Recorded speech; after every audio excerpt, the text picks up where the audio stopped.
Welcome to the Retrospect podcast, a show where people come together from different walks of life and discuss a topic from their generation's perspective. My name is Ian, and as always, I'm joined by Stoney. Hello. And Jason. Hello, everyone. Well, I have a story for you guys right at the top here. Let us know. And I saved this one specifically for the show because I think it's just a lot of fun. You guys know that I like to host people in my house for all kinds of events. For Friendsgiving, for New Year's, not anything for Christmas because Christmas is a family thing, so no Friendsmas like you guys had talked about before.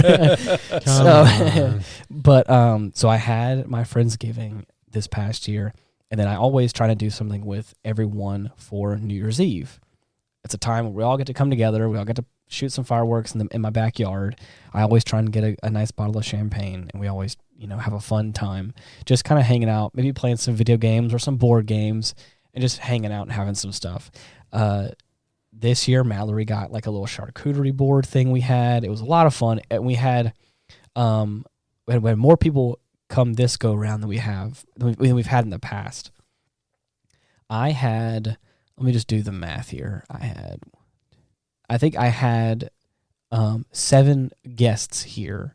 And then with myself, my fiance Mallory, and my roommate and best friend Dylan, we had a grand total of 10 people in the house, I think. Yeah, so nice little party. It was a nice party. Nothing too crazy. Mm-hmm. Again, everyone's responsible, so no one's going off the chain here or anything. Nothing's happening. No one's going crazy. We're all responsible adults, and we're all just having a fun time, having some wine or having some mixed drinks or whatever. I, of course, busted out the espresso machine for everyone. Everyone was really impressed by it, so I made a few lattes. Wait, you have people here in our studio when we're not here? No, not here. I have...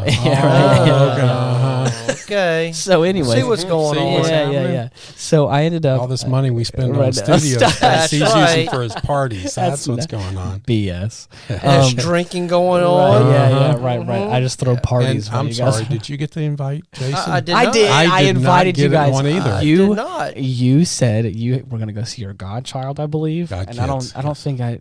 You didn't even ask me. I did. I was not even thought of. That's not true. And I believe, if I'm not mistaken, I'm still waiting for some cookies. Okay. Well, you guys should have came. Yes, I bet he made cookies for his No, I didn't. bet he made chocolate chip cookies for them. No, I didn't. No, I didn't. Sure. But the start of this story happens with I wanted to go and get a nice bottle of champagne, and they didn't have the one that I want at the shop, the Total Wine I normally go to. And I didn't think there's another little shop that we have that's like more local. It does have a good selection, but I didn't think about it. And the reason why I was saying that was because I went there after the fact, and they did have the bottle I want, and I was kind of upset because I was like, I just should have done it because the bottle that there's a few red flags. It was marked down apparently from like $50 to like 40 something or whatever, and the guy was like, I had this last year, it was really good. And I was like, I'm just going to take your word on it. You work here. You seem like an upstanding guy, and I believe you. And I think at this point, he was just trying to get rid of this back stock of stuff or whatever. I could be wrong. It was like an end cap, and it was a whole thing, and I don't know. So looking back on it retrospectively, I was like, there's a few red flags there you just didn't think about. You should have just got another one that you thought that I've had before in the past. But I wanted to try something new. And I've realized, don't try a new bottle of champagne on New Year's Eve. It was not good. Mm-hmm. I opened the bottle, and I had like a cheaper one that everyone was kind of like drinking throughout the night. That was nice. It's a crowd pleaser. It's like $8. It's no big deal. But needless to say, we opened this new bottle, and I drank my first sip, and I was like, I'm sorry, guys. This is awful. And they were like, I mean, it's okay. And I was like... You don't gotta, there used to be a thing where you serve the best wine first. Right. And you ended it with the worst wine because hopefully by the time they were ready for the bad stuff, they were drunk enough that they didn't notice. Right. So maybe if you wouldn't opened your mouth, they would not even have noticed. I don't think anybody was drunk enough to probably matter, okay. But but everyone was maybe enough that they didn't notice. Yeah. Maybe next time. But I always like to bust out the expensive stuff at the end. It just feels like it's the... So how many bottles did you go through? I know. Just 2. Just two. Just the Just cheaper two? one. Yeah. Oh, for over what? 10 people? Yeah. Oh, Well, I not mean, bad. again, not everyone. I do have one or two people that abstained from drinking. They didn't want to. Okay. Just as out of. Did you have grape juice for them? No, I did not, but I did make them coffee though, Okay. and they were happy with the Well, coffee. they do make sparkling wine They that's do. non-alcoholic. They do. Yes, they do. So, anyways, everyone was pleased because I did have a mix. I had everything from water to soda to coffee. I had many different options. So, anyways, I thought the 2 bottles were enough, but and everything was fine. But the real meat of the story, the whole culmination of all this is, how I like to host people at my house, like I've said before. I'm prepared for maybe a couple people getting a little too drunk and having to sleep on the couch. That has happened before in the past. Sure. Or I've had friends that have been too tired sometimes and like, you know what, I just don't feel safe to drive. And I'm like, you are more than welcome to crash on my big couch. I'm totally cool with it. And it is big enough. It's like a sectional. So it's big enough to fit comfortably. Like 2 people could like sprawl out on it themselves and have enough room to sleep on if they need to. So I have accommodations for that. Well, needless to say, we always talk about the weather for some reason around here in Louisiana. Well, I think it rained just the day before or early that morning, and a bunch of fog came up, and you guys said you experienced it as well. All the smoke from the fireworks just really didn't dissipate. It just kind of like mingled with the fog, and I've never seen fog that thick. There was no real wind. There was no wind. Nothing No moving wind. the air. There was nothing moving. Everything. And so everything was warm. Yeah. And you had a little storm come through, and it cooled everything off. Right. And the fog just started rising. It looked worse than the movie The Fog. Miranda and I were driving back from south of the city that we live in. We live north of the main city. Right. And we were with some friends south of the city. And a normal trip that would have taken me, the way I drive, 22, 23 minutes, took us over an hour and a half.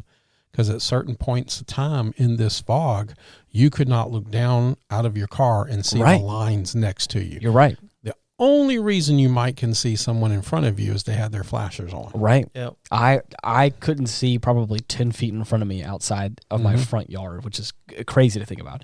The whole reason why I was saying that was because everyone stayed until midnight. That's when it got worse. That's when it started getting bad because everyone's popping all these fireworks and it starts mingling with all this mist and fog we have, and it just sits around and everyone keeps popping fireworks and it just keeps on getting thicker and thicker and thicker. Right. And then so everyone waits until like 12:30 or so, and again, then the party's kind of dying down. Everyone's like, okay, cool, we're still having fun. Everyone's still chatting, but everyone's kind of getting ready to head to their place or head home, as you'd imagine. Well, it starts to get closer to 1 o'clock, and like the smoke is kind of getting a little bit thicker, and everyone's like, "Man, it's kind of dangerous out there." Not the smoke. No, yeah, well, yeah. And then we wait around. We wait until everyone's still here. We wait around until around about 2 o'clock. Still bad, and it gets worse, and we're like, "Okay, this is crazy."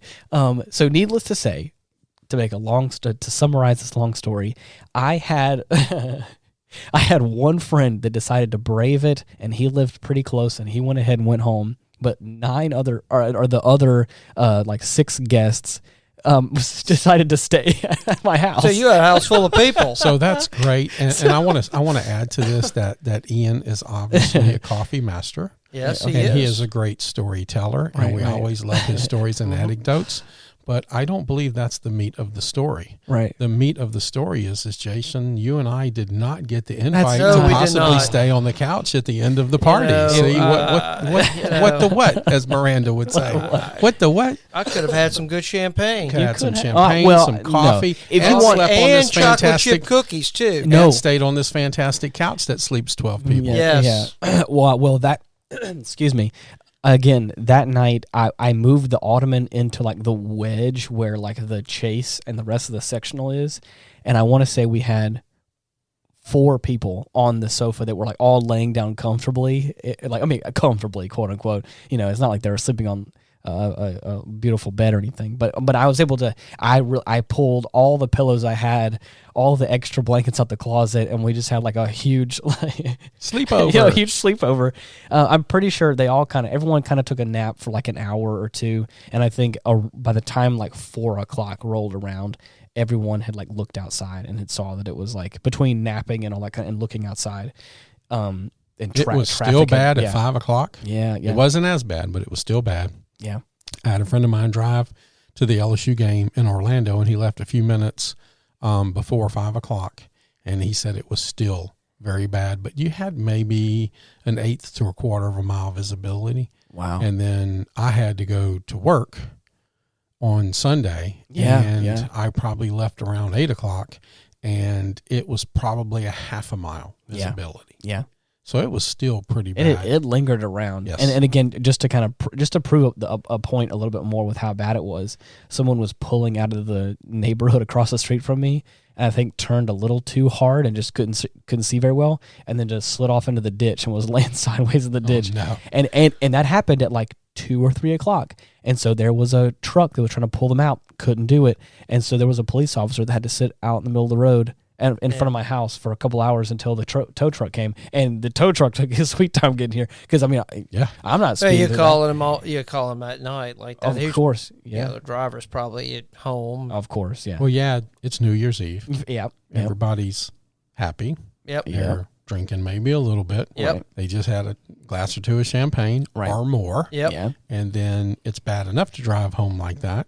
I'm sure the state police would have been busy normally. Oh, yeah. No, of course. And then you add this fog to it. Yep. I bet. And sometimes even a record driver gets in trouble. Yeah. I bet. Yes. So I bet they were busy this New Year's. Yeah. It was like I just wanted because the interstate was at times 5 miles an hour. I believe it. It took me a while to get home because I drove home. I drove home probably about 12:30. Yeah. And I was in the city, and it was bad. I believe it. At that time, and It was crazy. I was a designated driver for my New Year's Eve get together. So okay. Yeah, so I was. I watched all my friends get quite inebriated okay. and really bring in New Year's the right way. Oh, there you go. Hey. So they all had fun, and I had fun too. That's but, cool. But I was responsible for getting them around. That's good. I usually hold that title also. Right. Like I said, I love hosting at my house because I love that same thing. It's like I want everyone to be responsible. No one usually ever goes too crazy around here. And if they ever do have a little bit too much, everyone's responsible enough that I'm like, trust me, I've got and I proved it this past New Year's Eve. Like, I've got enough blankets and pillows to like, I can really make this comfortable if you need to. Please don't go out if you're that bad off. Right. So anyways, it was fun to see all of my friends sit together, all just like bundled up on the couch, and like, as if we're just one big happy family. and I'm like, well, I wasn't expecting this to be the way we're gonna ring in the new year, but you know what? Happy. I was. You were happy. That made you just. Yeah, the thing was, like, that's the thing. Is it like in the moment made me worried. In the moment, I was nervous and worried, but the fact that afterwards everyone texted me was like, I'm just glad that I had a safe place to stay. Yes. I'm glad that you made the point to say, if you guys don't feel comfortable, please don't risk it. You are welcome to stay here. It's not that big of a deal to me. And again, and everyone said that to me, and that's what means more to me than anything else. Everyone except you and I, Jason. You are both welcome to come here. We could have at least stopped by for an hour. You could have. Right? You could have. I feel like I'm being attacked here. No, you're not. Anyway, we're just fun. You can bribe us with chocolate chip cookies. Okay, yes. well, I have chocolate chip cookies. Not mine, but I do have some in the kitchen. No, we don't want those. Okay. We want yours. But anyways, I'm sorry that we probably talked about this. This isn't the meat of the episode, but it was just such a crazy New Year for me. Like, I just feel like I had to talk about it because it was cool. it was so different. One little thing that I want to mention before we get to the meat of the conversation. Okay. Miranda found this wonderful prime rib. Oh, yeah. And she found it on special. Mm-hmm. And it only had a couple of days to go till it had to be cooked. Okay. And so I would formally like to say it's called Laurent's Marinade. There's only a couple of places in Louisiana to get it, but it's called Laurent's marinade. I marinated it for 24 hours and then used one of my rubs and slow cooked it till the perfect temperature of 123 in the center. Wow.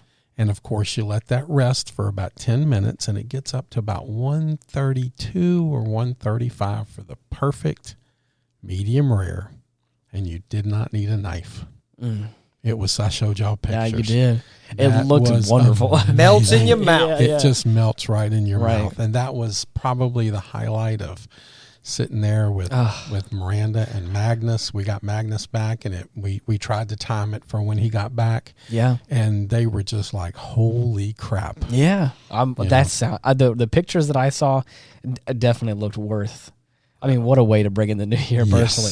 It looked amazing. Did everybody eat their black-eyed peas and cabbage? I have not. No. I have not. Oh, man. My dad usually likes to do that. I do that every New Year. Is that right? Oh, yeah. Love it. Okay. Well, it's a Louisiana tradition. Yeah. It's cabbage for money and black-eyed peas for luck. Right. Wasn't there? I bought lottery tickets, so we'll see what happens. Well, I figure, to be honest with you, I used all my luck up getting Miranda. Okay. Oh, there you go. That's true. I can eat all the black-eyed peas I want Tony, to, you're right. and it's not going to help me out I mean, at all. don't be testing the fates too much No, now. no. Right. I'm Your well of luck is run dry. Speaking of Miranda, yes. before we drove up here to record the episode today, right, she says, "What are y'all talking about?" And I says, "Well, we kind of bumped up the recording day for some scheduling conflicts. Yeah, scheduling conflicts." And I said, "I don't even know what we're talking about." Right. So she threw this idea at us. Tell me what y'all think about it. Skills everyone should know, but the modern one rarely does.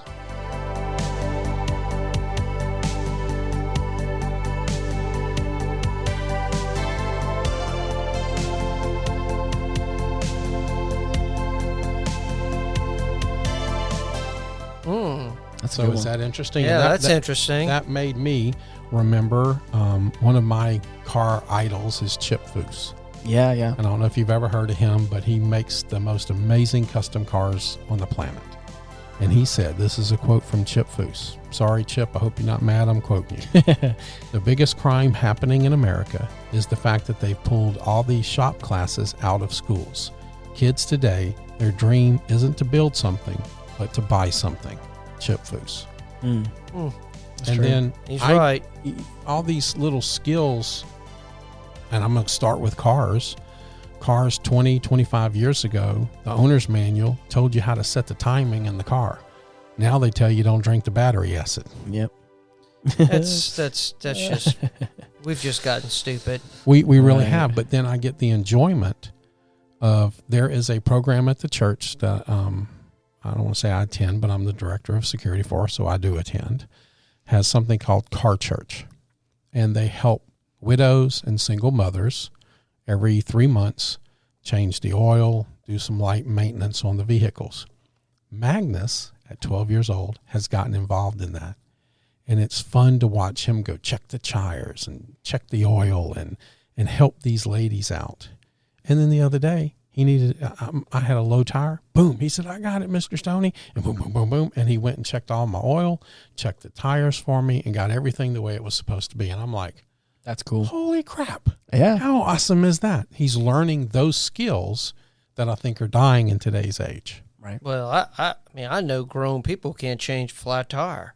Right. Yeah. I mean, and that's, you know, that's, I mean, we're in a bad place right now when it comes to these kind of things. And I don't know how that's going to get fixed, because right now the society is not pushing that. Schools are not pushing that. Right. There's not enough parents that even know that could push that skill set. Really. There is what I've learned. I feel like I'm the devil's advocate in this scenario, like just a little bit from my perspective, because I do like to learn new skills. I am very much like a technology driven guy, but I'm also an artist in a lot of ways. Mm-hmm. So I like being. You're creative. I like tinkering with things. I like building things. I like doing stuff like that. But sometimes in my life, I've realized sometimes I could probably fix it myself, or I could learn or teach myself to do that. In some things I do, and I fixed my own stuff, or I've built something, or an appliance has messed up and I've like gone through and fixed it. But sometimes I also am humble enough to look at myself in the mirror and go, let's call a professional and let's pay them to fix this. Because like I know that even sometimes I just want it to be fixed and I want it to be done correctly. And I did that recently with my toilet. I remember there was an issue with my toilet and I think I narrowed down what the problem was, but I wasn't confident that I could change it myself without probably breaking something. And because I'm not, the place I currently live at is leased. Yeah, you should have called the landlord. You're right, and that's his job. Yeah, well, and that's what I did. So I called the landlord and I told her, I was like, I have this plumbing company I was going to call to fix this scenario. Could I just invoice you the stuff?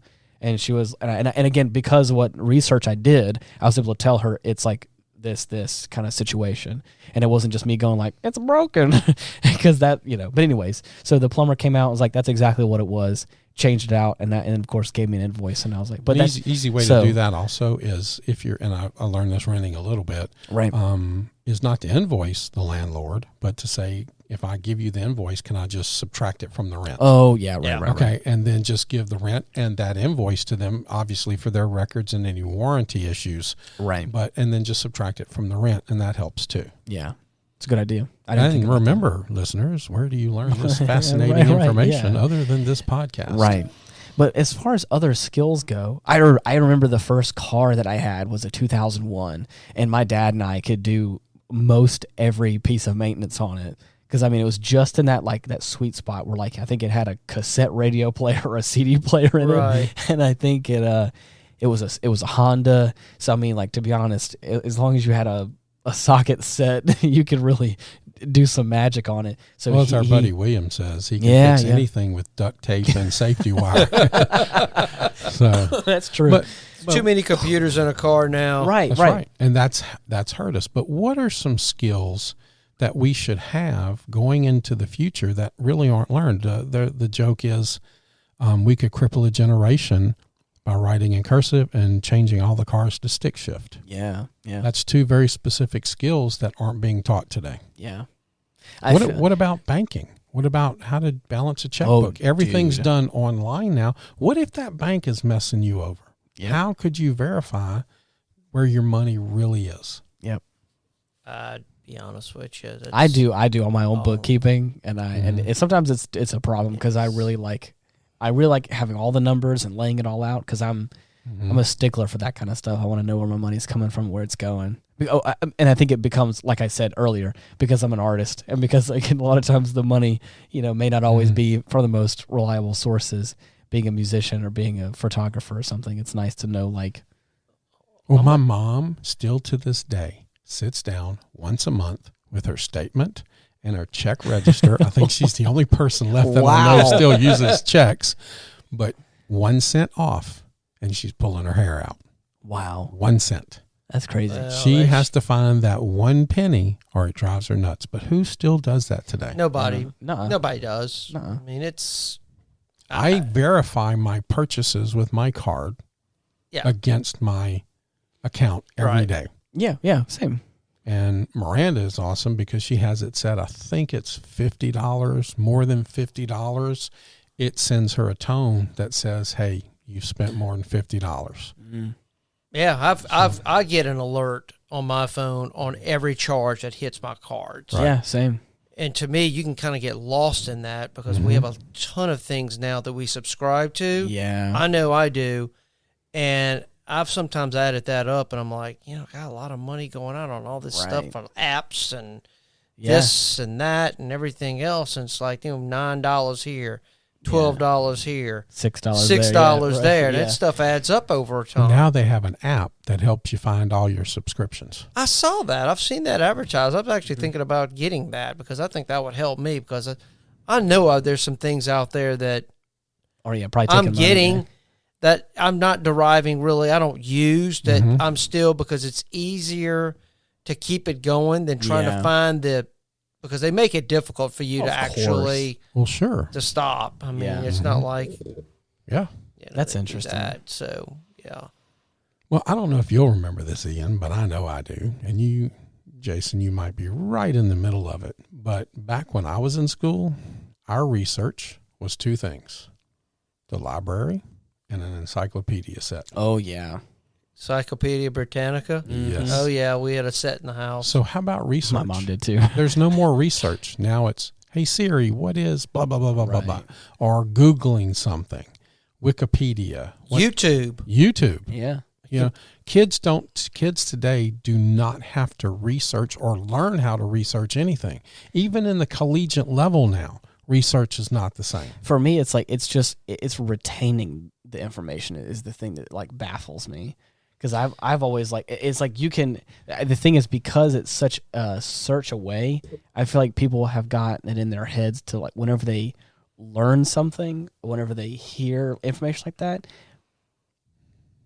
they'll blurt out the answer, and then of course just make no use at remembering it. Like, Well, now sometimes it may not be relevant, but like I mean, with some things that I do research for, I really try to like remember a lot of the stuff that's happening. Whereas I feel like a lot of times it's just like, well, we were talking about in the precast, the government spending money on only things that they want to. We retain things only that we really want to. right, Because in my time when I was a young, teenager, etc., we had a couple of dimes or then a quarter stuffed in our pocket, and we probably had numbers memorized in our head. Mm-hmm. And then even when the first cell phones came out, they only stored 10 numbers. So you still had 100-something numbers stored in your head.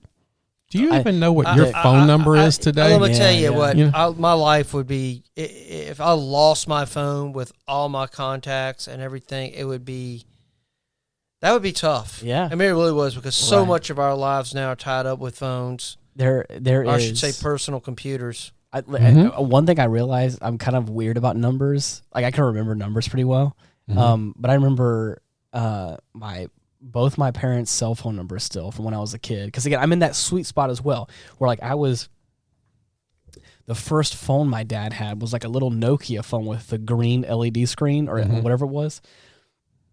So I remember like you're saying, like I remember there was a point in time when we had like a home phone and a home phone number, where if I was going to go to a friend's house, I had to memorize my mom's home phone number to like, to call her. Yeah, right. You had to make a call. But again, now I get the benefit, like we said before, of I have all these different numbers. But like I remember, like one thing I made a point to memorize, because I caught myself and I was like, this is a bad scenario to be in, and I should remember this.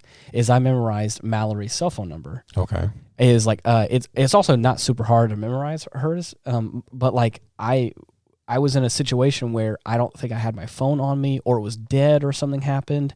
And I was like, I need to contact Mallory for something. And then I thought about it for a second. I was like, uh-oh.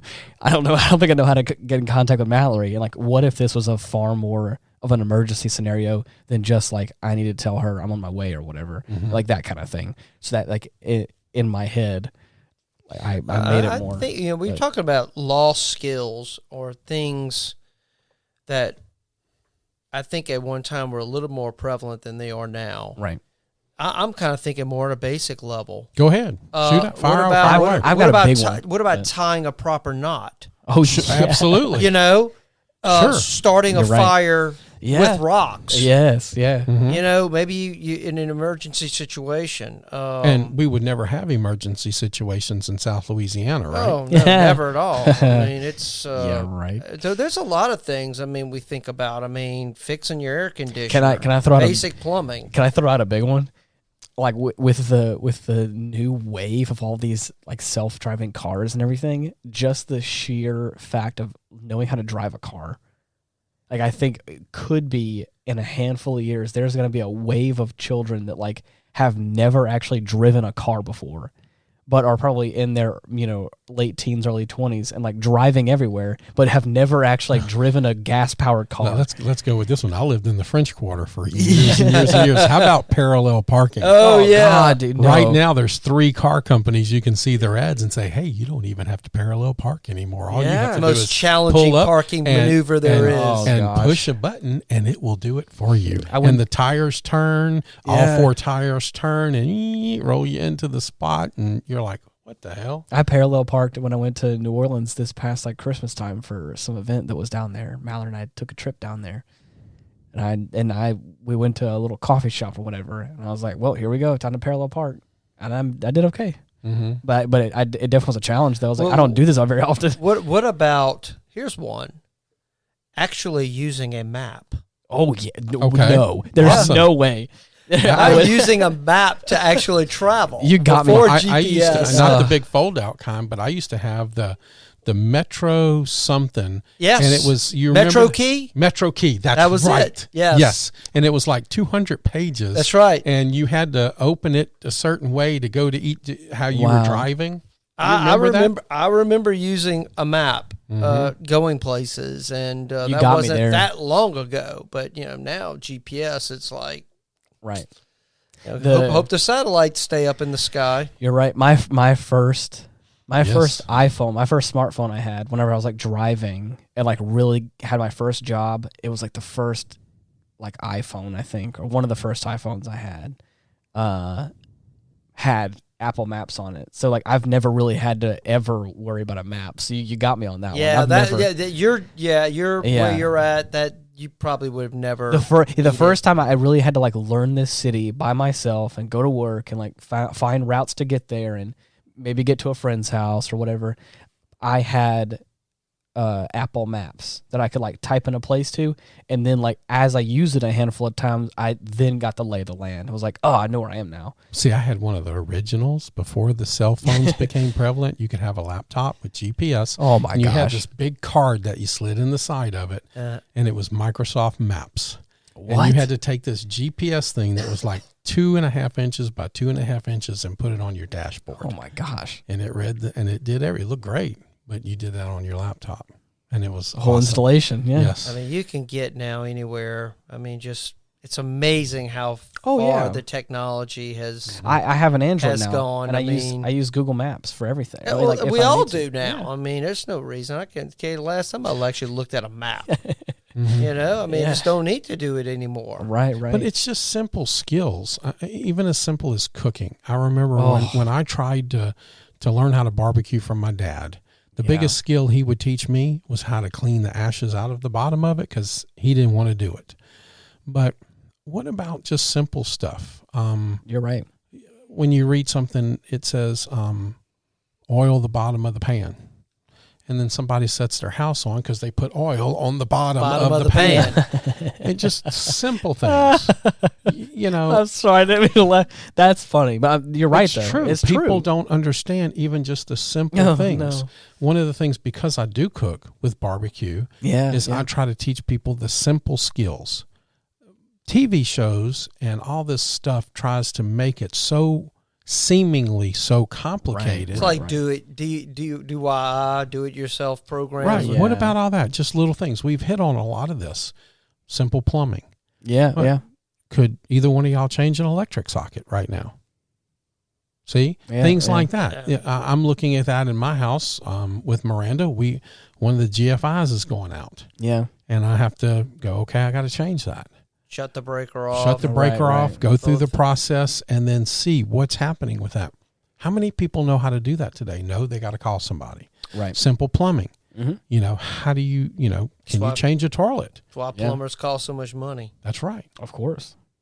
What's the old expression? If the world gets bad, if you can cook or fix plumbing, people got to shit and eat. You're going to make money. Yeah. Right. So right. what about just the simple things in life about cooking? Just normal little things. I think of some of skills that are really dying. I mean, cooking, really knowing how to cook. Another one is a tailor. That I do. Okay, I was going to say the same thing about tailoring. Is getting to be a lost art, like a cobbler. Like fixing shoes. The sole of my really nice boots I love was coming undone, and I found like a cobbler or like a shoe repair place that I went to because I wanted to take care of these shoes. and he was super nice. But he is like one of the only 2 shops in our like local town. I used to send my shoes to get repaired. Really? But I usually wear, as far as my nice shoes like Johnson and Murphy. Yeah. They don't even take them anymore. Really? Because a guy that was doing them, they just got old and stopped doing them. Yeah, so. this was an older guy, and he it was actually kind of funny because like he cracked some jokes with me, and he looked at it, and I was like, what's the damage? Like, could it be fixed? Is it not? And he's like, oh, I can fix anything. And I was like, I the thing is, looking at this shop and looking at a guy like you, I was like, I don't doubt it. And then of course, he passed it off to his other guy.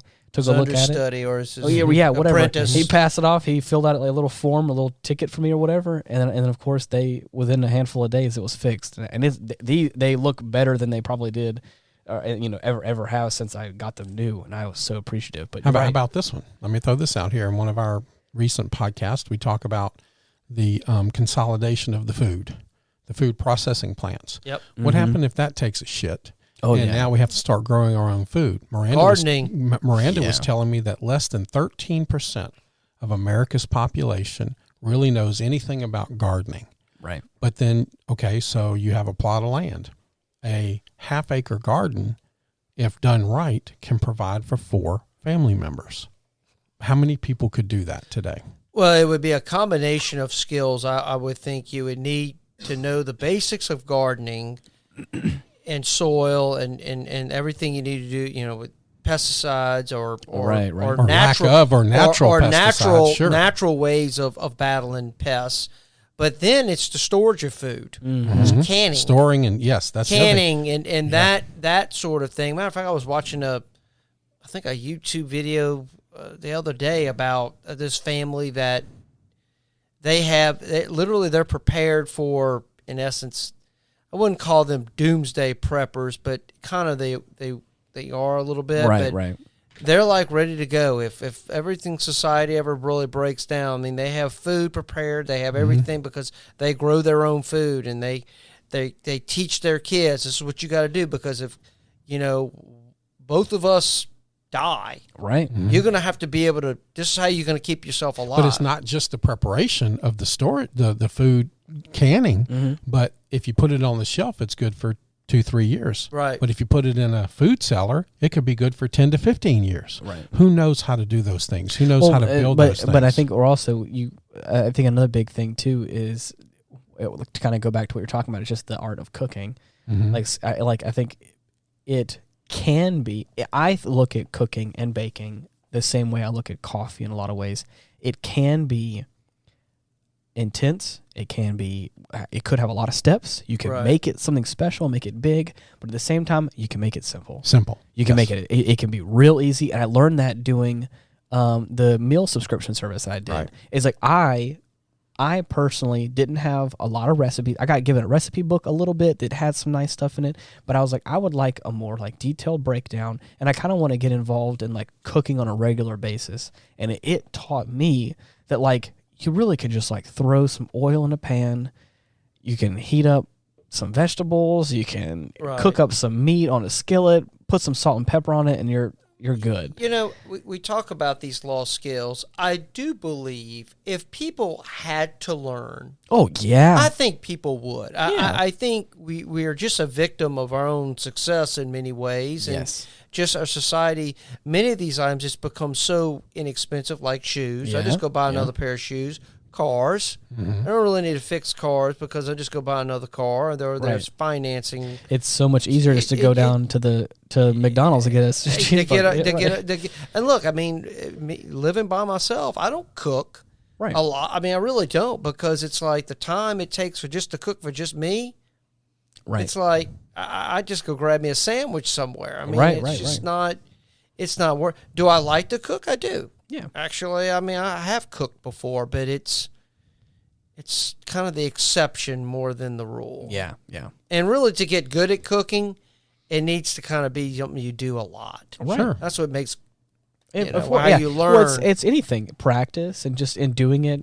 I've realized specifically is like doing something more and more. You start to develop these little catches, like these little things that you're like, oh, maybe I don't want to do it that way, or oh, I didn't quite like this a little bit. Yeah. And every time you refine it, you kind of make it more You make yourself. You make it your own. Right. So to and then speak. of course, when someone's like, man, how do you make this so good? And it's like, well, I mean, I can give you a recipe or I can give you a step-by-step instructions, but it really, you just have to do it. You're missing the handful of years of me screwing up to really get here. Exactly. Yeah.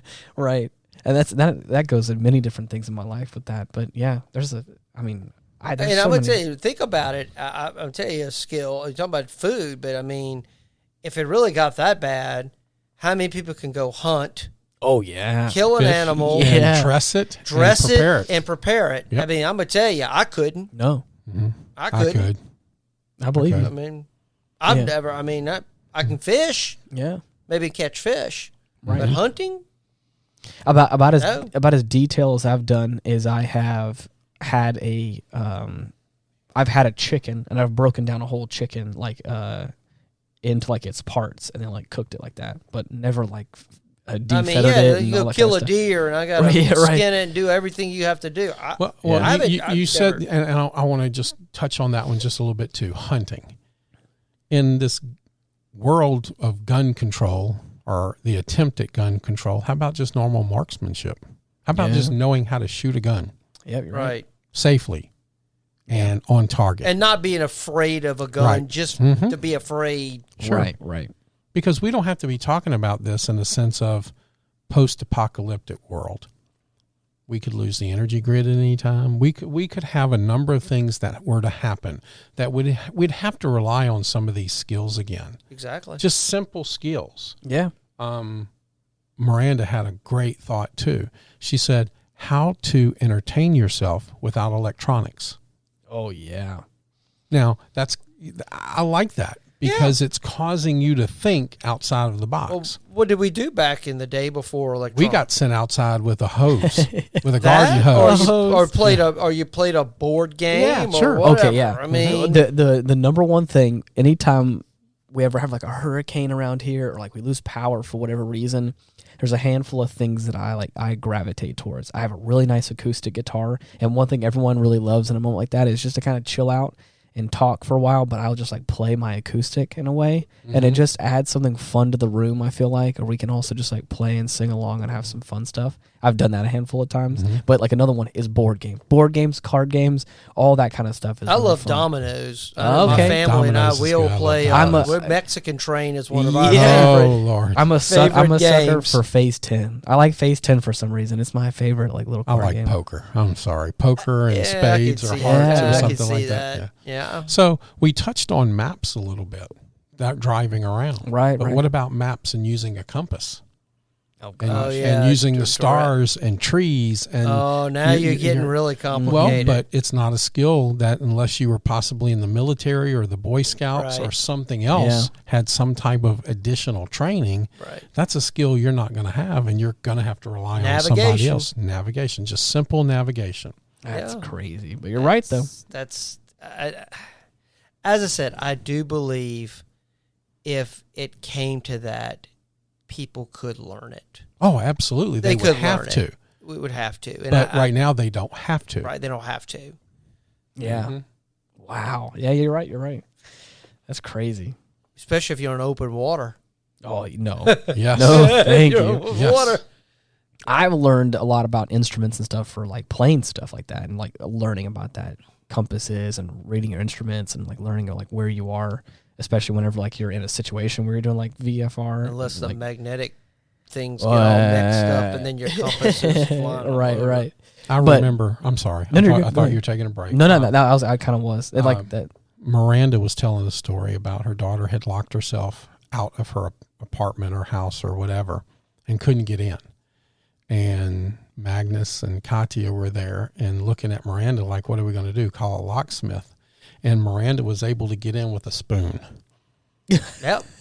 What about just simple entering, lock picking? Yeah. How to get into something. Yeah. Credit cards, what did we do when we had to get into something? And so Miranda was so proud of herself, and I was proud of her too, to hear that story that my wife is smart enough to figure that shit out. Excuse my cussing, but we do have an explicit on it. My wife can figure shit out. Talk about that real quick back on navigation. I'm going to tell you what is very disturbing is telling people an alternate way to get to their destination. Oh, yeah. Especially that you go the same way all the time and say the road closes.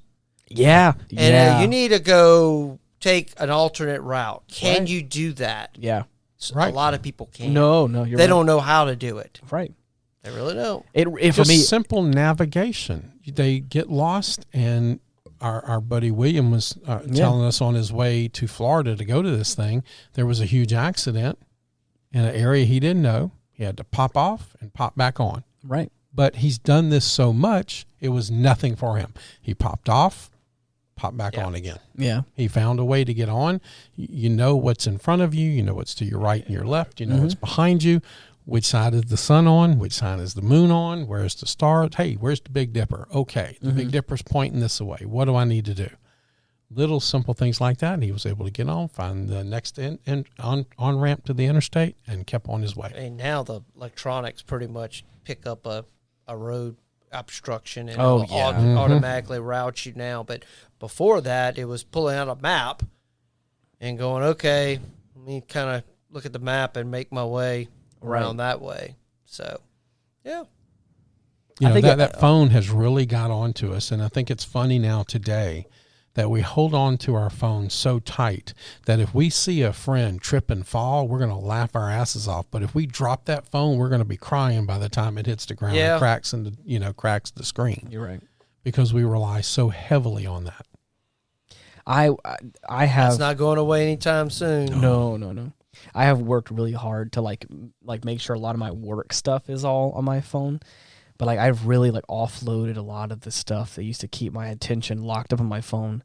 And sometimes I've realized I'll be like in a waiting room or something, or I'll be sitting around having that kind of that moment, and then going to my phone and going like, oh, there's nothing on here anymore. And then being like, well, guess I'm just gonna walk around or figure out something else. Like, you know, and having that kind of, for me, it's like, it's kind of freed my mind a little bit to like, I don't have to worry about it anymore. And it's been really nice, but I'm not going to lie. There has been like this kind of tendency, this almost like habit to like want to open it up and go look at something else. I'm like, well, it really helps that it's not there anymore. I have a unique experience happening now with Ian's help. I've left my comfort zone a little bit and have started delving into the production and editing and things like that of the podcast. Yep. And it's outside of my comfort zone. And you gain this appreciation for what somebody is really good at. And Ian is very good at his skill. His skill set, Ian is one of the best. Well, and that's the thing is like, and that it goes further back around to like that point that I made earlier. Is like I can really show you how to do everything, but like there's these little things that like there's little mistakes that I've made. There's little rookie accidents that I felt, little pit holes that I've like I've ran over throughout the road to get here, and it's like it's hard to like translate that. Right, it's hard to translate to somebody. It's like one of my first mistakes was, and I called him up and I said I deleted the whole project, and you hear that laugh right there? Because I was like, I got the same laugh because he's been there. I've done it. He's done it, and he knows. I've even been in harder scenarios where like I've done like full graphic design projects, and just a rookie mistake, I forgot to save the project as like a project file. So I'm on this canvas and I'm making something, and it looks beautiful and it's awesome.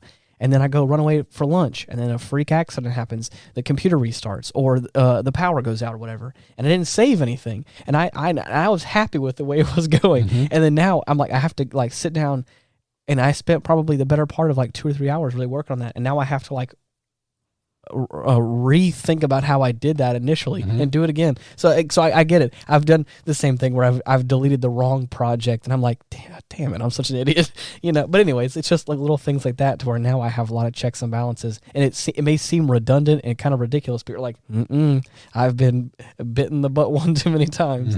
But anyways, an interesting skill that I would really like to learn that I haven't quite jumped into yet, but I think it's so interesting and fascinating is carpentry. Okay. and woodworking. That's another one. How would you build a little house if you had to? Right. And that's the thing. I've thought about it. Like, I would love to like build for me personally, I would love to build a really cool desk for myself. Like that I not only does it have all the little quirks and things that I want in it, but it's also, I think, the fact that I made it would mean a whole lot to me. Maybe we could do a how-to episode for the podcast using video on how to make a desk for the studio. Yeah, how about that? I like that and we idea. could do a Facebook Live, and we Right. could do how we research the dimensions and Right.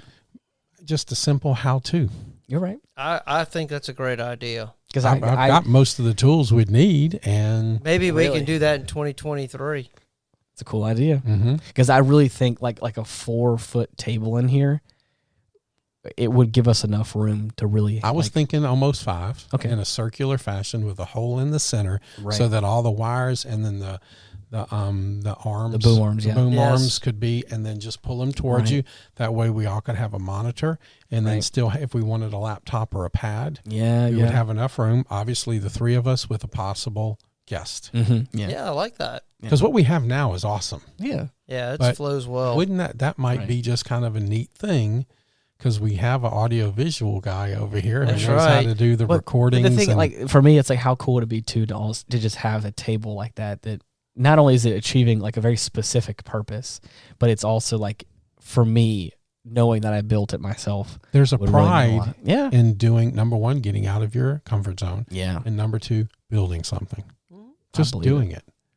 There's just a sense of pride and Yeah. accomplishment in that, and a Doing something confidence with your builder. own hands. Yes. Yeah, yeah, and the thing is, and I think I know that, and I have that appreciation already because of the fact that I've done in other avenues in my life. I've built things, and I've tinkered with stuff, and when things break, and computer stuff, and camera stuff, like all that kind of things. Like I love messing around with all that, and again, like whenever, especially when something that breaks, and you really get a chance to like figure it out and then fix it, it's like, oh man, I just love that feeling. So I just know that I feel like the same way for like a table. In my head, it feels like tackling the same thing. It's like if I was to like drop a design, figure out measurements, and then go like, okay, now here's the diagram, here's the problem. We don't have it. Let's have it now. Let's fix it. I think for me, it would achieve that same sort of like pride and joy that it does in other avenues. But that's, again, I don't have an any idea. carpentry skills at all. though. I will teach you what I know, Okay. but I would like to enhance a small skill that I have many, many years ago when I was in private sector protective services. I worked for a lady photographer. Mm-hmm. Somebody was after her son, and she tried to teach me some basic photography. She was an award-winning photographer, and she started teaching me basic photography, Mm-hmm. and I never really did anything with it. And I would like to go to another level with that. I would like to find a halfway decent camera Yeah, and start learning how to do something with that. definitely. Even to the point of maybe when Miranda is doing some of her stuff for her Facebook page, her Facebook Live stuff, that I could use that camera and sit there and, edit it nice for her. Right. That kind of stuff. I want to go full blown into this. That's my brother right there. That's the photo shoot we did. Oh, wow. That's the photo we took Okay. of him. Mm-hmm. So it definitely is he's been getting a lot of good comments, if you can't tell, from a lot of people. Mm-hmm. I really have. So would you be willing to maybe trade definitely. some stuff there? And Yes. I think Jason has a couple of skills too that might be able to fit into this thing here. So, Yeah. Right. so I saw Ian smile when we talking about photography. I said, "Oh, that's right up his alley." It's Yes. right. Yeah. There's a couple of things that I have, like, I may try new things, I may do different stuff, but there's always these things, like regardless of where I'm at in my life, that always come back to. I may have been a barista for like 4 years or something, but like I always kind of come back around to like getting a real joy and love out of making music. I get a really strong sense of purpose out of like doing photography stuff and video making and graphic design stuff. Like that's just been such a core point of my personality for a long time, and how I've expressed myself in a creative way. And so it's of all the knowledge I may have, like there's a few things that I feel like I have like a pretty significant amount of knowledge on is coffee stuff, camera stuff, and probably music stuff. Like those are the things that I could probably talk your ear off about for you probably are the too coffee long. master. You are there. You will I always be appreciate our it. That coffee and the master. and the cookie master The too. Well, We got a 1 day old still. Yeah, cookie, yeah, so yeah, it was yeah. still pretty good, but Right, I'm right. still waiting for my batch of cookies. Okay, Yeah. Hopefully. hopefully. Pressure's Will on you. that possibly I mean, happen yeah. before I turn 60? I'm just asking. When does that happen? Because I can give it to you on your birthday. Okay. I guarantee. I can give it to you on your next birthday. I can make a. I think I want to in 2020 learn more. I dabble in it now. I want to learn more about gardening Okay, Okay. fun. because Or you I mean- like I like to get my hands in the dirt. Right. I've just kind of always been that Now, kind is of that person. flower gardening I was gonna or ask the same thing. vegetable, No, vegetables, food type gardening because I'm kind of worried about the country right now. See, one of the Right. things that I learned Right. years ago, and I'll pass this on. Remember, listeners, you may only get some of this information on this podcast. Right. In this format. In this format. Right. I love tomatoes. Okay. So this old man taught me something years ago about how to do tomatoes right. And he says, if you spray your water on top of the tomatoes in the morning, he says it creates a little ball, a bead of water on the leaves. The sun comes out and burns the leaves. He says, so you rarely want to water from the top. Mm. So what he taught me to do was, and I'm going to throw this at you for free because you're my buddy, he took plastic jugs of milk and he poked holes on two opposite sides about halfway Okay. on each side. And then you plant one tomato plant and you plant the other one about 1.5 feet away, but you bury that milk jug directly in between them. Hmm. And then you do that to the next one and you do that to the next one and you leave the top of the jug right at the top. So you filled that up with water. Now, he had it to where all he had to do was turn on a hose and it filled each jug up. Oh, he had it all set Okay. up. But he said once a month I would take Miracle Grow and put one little scoop in there and then fill it up. And he says what that does is it makes the roots dive and go out and make the plant stronger, which makes the trunk stronger, which makes the tree, the bush, stalk, right. the stalk stronger and more Heavier, resistant bigger tomatoes, to pests. and everything else. Wow. And he says now it has a great source to pull up the moisture, and now you give it a constant moisture, the tomatoes grow bigger and they have less of those funky little lines in them. Yeah. Because when it has water and doesn't have water, it makes the tomato grow funny. They were monsters. Jeez. They were monsters. It So I like- pass that off to you if you like to Okay. do your tomatoes. Well, I'm going to have to find a way of doing that because I really don't have a backyard to really plant a big garden. I was looking more going toward the hydroponic okay. Oh yeah, those are cool. Yes. way of doing it. I've seen one of those in. I just don't have the land Yeah, to do a garden. One of my You could do like a row of tomatoes. one of my I friends don't know if I even have room for that. Oh, shit. up in Canada. One of my friends, their grandma got one of those like hydroponic gardens, had it in their basement, and like had it kind of off in the corner, and it would like run and do its thing or whatever. And I remember whenever she got it, I was like, "That's a cool idea." It was like a whole like thing, and all the water would trickle down, and all the cool stuff happened. It was like a whole installation. And I kid you not. I went there like a month or two later, and that shit was like it was like a whole bush. I was Oh, like, yeah. "Oh my god, look at that thing!" And it grew You so have much. to keep the right Yeah. nutrients in the water, and I mean, Right, you're substituting soil for water. Right. Mhm. But You yeah. know, So, anyways, I it's like I said, it's things like that like that guy probably he probably failed 100 times before Right. he figured out that one Yes. idea. and just Stoney, gotta do I'm it. kind of looking forward to you saying you learning about the production side of Mhm. podcasting and Yeah. stuff like that, and those skills. I mean, I'm very curious to see where that goes. I'm excited, and I have mean- an awesome teacher here, Yeah. and I have a young man at work who's also teaching me. He's in school to be a gaming programmer, Okay. and Fun. he's got some awesome stuff that he's teaching me too about the video side and things like that. And between the two of these guys, his name is Avery, and okay. Ian over here. Right. I may get it Yeah. hopefully before I'm 60. Teach an old dog new tricks. That's right. There you go. I love That's it. right. That's cool though. I love it. But yeah. Another podcast coming. All right. Oh, I don't know. Hey, it could be a cool supplementary show. Well, That could if, be- if Ian got in a bind here and I had to fill in with Right. the editing, Yeah. he could send me the recording of this Mhm. and I could knock it out and send it back to him and he could upload it. Yeah. There you Yeah. go. I love it. I love that. I just, with this new year, there's a whole lot of stuff that I'm doing.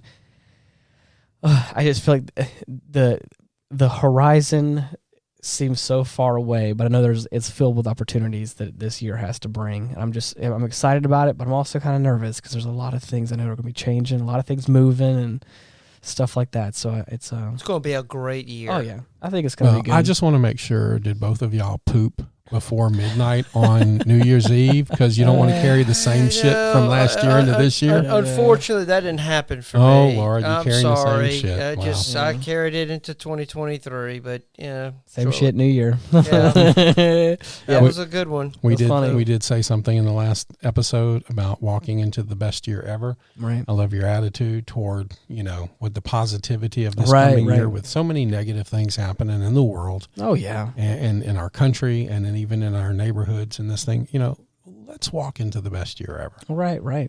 I just know, I know that I'm optimistic. I know that if after 2020 and all the catastrophe that happened, everything was going on, everything was crazy, and after the following years that happened up until recently, I just feel like there's so much to look forward to, and there's so much to do, and there's so many opportunities that I know that are gonna come because of things that are happening right now in my life. So it's like I'm just trying to keep that mindset of like I'm nervous about all kinds of stuff, about change, about things moving and all that, but that doesn't mean that I'm not excited for the possibility of, because I know that this past year was really, really cool and really awesome. So anyways. Yeah. What about you? What you got? You excited about something coming up? Well, this year probably will be my last year.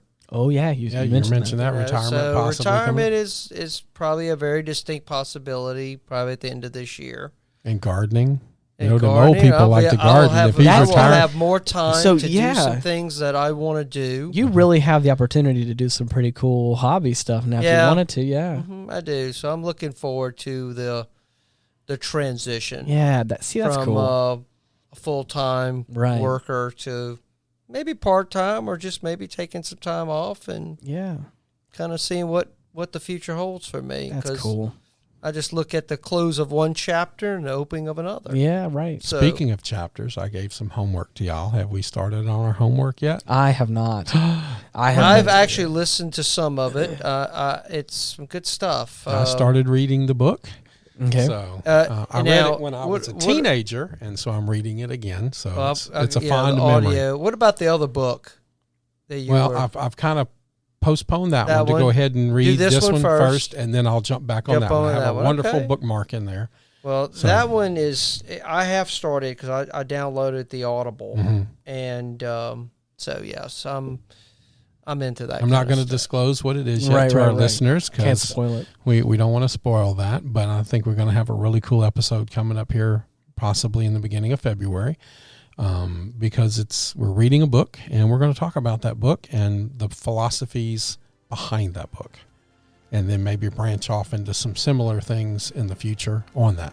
Not all the episodes, but some of the episodes. Yeah. Right. We're just trying to get some ideas, warming up, some things churning, all that kind of stuff. But yeah, please let us know. Right. You can leave us on the Facebook page. Any ideas that that we can't think of that maybe you're. Yeah, I wish they would talk about this. Right. Let us know. You can hit us up on facebook.com/Retrospect Pod. And to be honest, if you really type in Retrospect Pod on anything, that's most of the tags that I put as like our handle for all of our stuff. So you're pretty much guaranteed that you can type that in and get anything out of it. Get us out of that. But also we have a link tree /Retrospect Pod where you can see all of our links to all the stuff anyways if you can't find it. But also... thank you so much for listening. And until next time, bye-bye. Goodbye, everyone. God bless. Peace.